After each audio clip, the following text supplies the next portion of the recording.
Senator Dalphond. Thank you, Mr. Speaker. Honorable Sénateur, je propose l'adoption de la motion. Honorable Senators, I move the motion standing in my name, number 53. Senator Dalphond. It is moved by the Honorable Senator Dalphond, seconded by the Honorable Senator Boniface, that, notwithstanding all rules, may I dispense? Debate, Senator Dalphond. Thank you, Mr. Speaker. Honorable Senators, I rise to ask for your support for this motion to elect the Speaker pro tempore of the Senate, that is our Deputy Speaker, by a fair process that includes the participation of all Senators. Specifically, this motion will authorize the Speaker to design and carry out a process for election of the Speaker pro tempore by secret ballot following consultation with the leaderships of all groups. I would first like to acknowledge that our country is currently facing many challenges. The pandemic has caused personal and economic turmoil in households across the nation and has shown the inequalities of our health system. Recent events have also brought to the forefront issues relating to systemic racism, which demands important changes in our institutions and programs. While we must give these matters all due consideration and attention, we should not sideline discussions around genuine reform of the Senate. Reforming our institution, including the Senate, is part of the post-COVID steps that must be achieved. The motion I am proposing will be a step forward towards a reform of the Senate. Establishing a process for election of the Speaker pro tempore by secret ballot will afford all Senators the fair and equal opportunity to be considered for the role. Such a process would also respect the independent judgment of all Senators to express by secret ballot who among their colleagues shall occupy this position of trust and service to all Senators. What I am proposing today is not new. For example, Senator Ringuette, a leader in the attempts to reform the process for selecting both the Senate Speaker and Speaker pro tempore positions, moved in March 2014 a motion to consider developing a way to elect both our Speaker and Speaker pro tempore. Senator Ringuette said, and I quote, "We, as a chamber of sober second thought, are able to analyze legislations in great detail as to how it will affect Canadians, and we engage in the study of complex issues of concern to citizens. Why are we mute to fully reviewing our operations in response to citizens' discontent?" Question mark. End of quote. In 2016, the Senate Modernization Committee further developed Senator Ringuette's proposal. In its sixth report, the committee recommended, and I quote again, that the Senate direct the Committee on Rules, Procedures, and the Rights of Parliament to develop the process within the rules of the Senate by which Senators may express their preference for a Speaker by nominating up to 5 Senators as nominees for consideration by the Prime Minister, to recommend to the Governor-General for appointment. And I now move on to the next part, that this process take place at the beginning of each Parliament.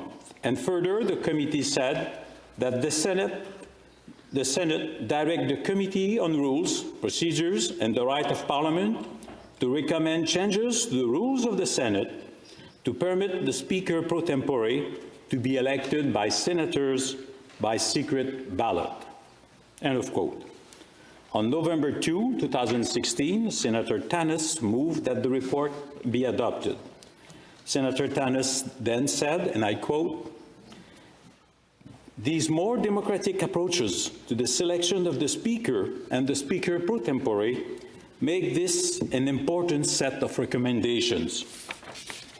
I've been here for 3.5 years, and we've seen a number of Speakers pro tempore, all who have been exceptional, including our current one, but I don't have a first hot clue of how that job got assigned, end of quote. No, sorry, it's not the end of quote. It's a good question, though. I think it would be better if it was transparent and clear, and all those who wanted the job and were capable of the job stepped forward and were elected by senators, end of quote. And it's still a very valuable argument, and I certainly support it.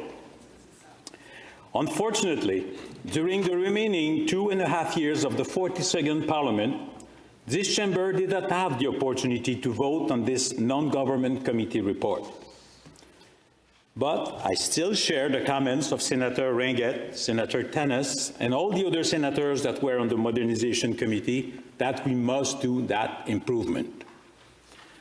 A position of trust and institutional confidence, such as Speaker pro tempore, should not be allocated through bargaining and secret mechanisms of selection internal to a specific group. All senators should have a fair opportunity for consideration and a fair say in the matter who is going to direct our proceedings. My motion will achieve that result until formal amendments are made to the Senate rules. In the meantime, adopting my motion will send a signal to Canadians that we're all committed to internal reforms, true reforms, that enhance public trust in the Senate and its work. In support of this kind of approach to choosing our Speaker pro tempore, I would like to say that in the House of Lords in the UK, the Lord Speaker, who chairs proceedings, has been in elected positions since 2006. Before then, as in Canada, the Prime Minister appointed the chair of proceedings for the House of Lords. This change was made through a constitutional reform, the Constitutional Reform Act of 2005. You will remember that a bill to that effect has been proposed by my colleague Senator Mercer, now before the Senate for consideration, Bill S-205. In Canada, the House of Commons elects its Speaker by secret ballot. The House selects its Deputy Speaker after the Speaker announces a candidate, following consultation with House leadership. Here in the Senate of Canada, our current Speaker continues to do a superb job during his time during this period of institutional change and challenges. And for sure, he's been doing a tremendous amount of work, especially in the last few months, to try to accommodate our need to be here, but also the need to protect the health of not only ourselves, but our staff and all the people working and helping us to achieve our important functions.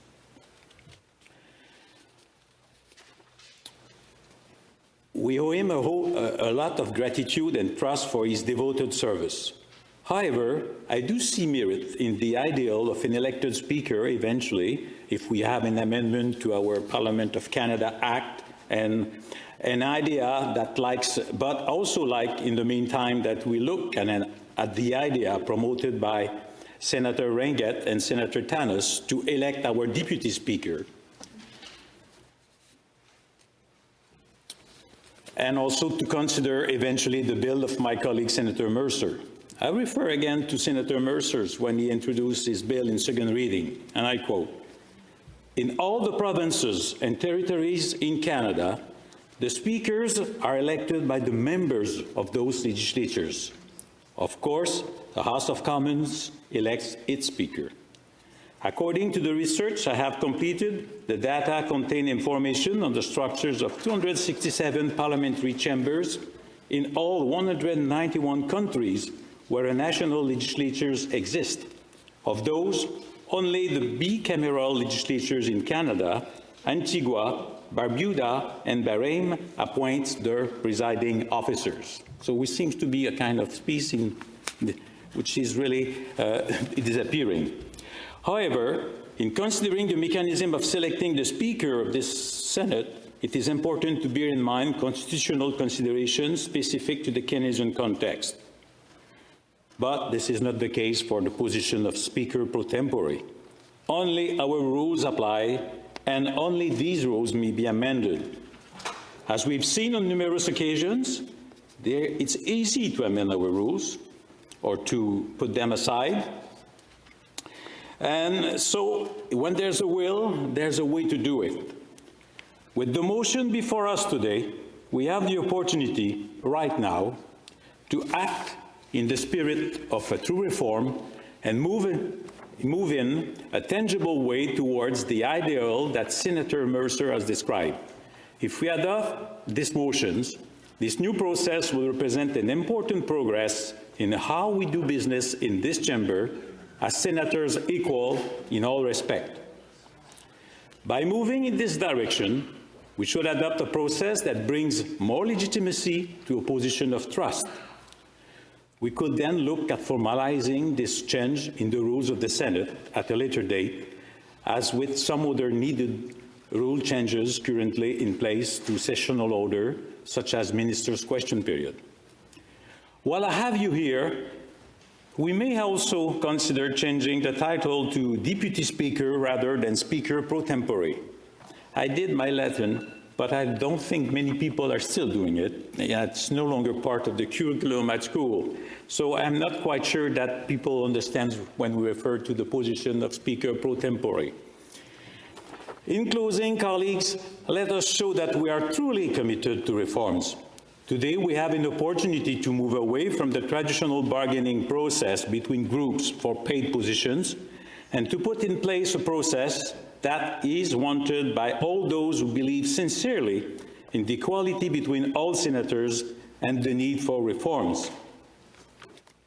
And I have great trust in the ability of our current Speaker, and assisted by the leaders of all the groups, to develop a fair process in due course in order to elect our Speaker pro tempore before we resume our normal duties somewhere in September. Thank you very much for your attention. Merci. Miigwech.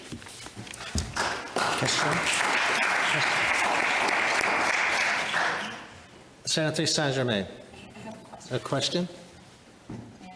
Okay, go first. I want to speak after. Okay, Senator Omidyar, question? A question for Senator Dalphond. Senator Dalphond, I agree with your proposal. I'd love to hear more about it from my colleagues. Not too long ago, you were a member of the Independents before you chose to move sideways to the Progressive Senators group. And I, for one, wish you all the best. While you were a member of the ISG, you participated in a secret ballot election of the ISG's nomination of the Speaker pro temp to Selection Committee. And I wonder if you are basing your proposal in some small part on the positive experience on the election of the ISG nominee to the Selection Committee. Thank you, Senator Omidyar, for this question. As you know, I attended the last Select Committee meeting on May 1st, and when the first report that was introduced there, in the absence of opposition parties, well, at least of the official opposition, it was to nominate a Speaker pro tempore, and I said, and it's in the record, and you can read the transcript, that I thought this position should be an elected position by all senators. So no, I don't agree with what was done. I don't think bargaining between groups to select who gets the chairs, who gets the pro tempore chair, and all of that in order to be bargained and negotiated as part of bargaining process is no longer advisable for this place. I believe that place of trust belongs to all the senators and not to a group. And I know for the internal discussions we had at ISG, my recollection is that I never seen the result of the election because there was more than one candidate, but three. We never heard who had how many votes. This was not a transparent process. This was clearly a process which was done without any result being communicated except, well, Senator Lincoln, you will have the opportunity to speak in a minute. So the fact we never got the results, how many votes for Senator Ranguet, how many votes for the other two candidates. And I remember also the process was changed about 2 times before we were called to vote because it was a preferential system, changed for another system, everything else. So we have to come to some rules that are transparent and provides accountability. Thank you. Senator Dalphond, your time has expired, but there are at least, I see Some exciting. 3 senators who would like to ask a question. Are you asking for 5 more minutes to answer questions? Yes, yes, Mr. Speaker. Senators? I'm sorry, but leave is not granted.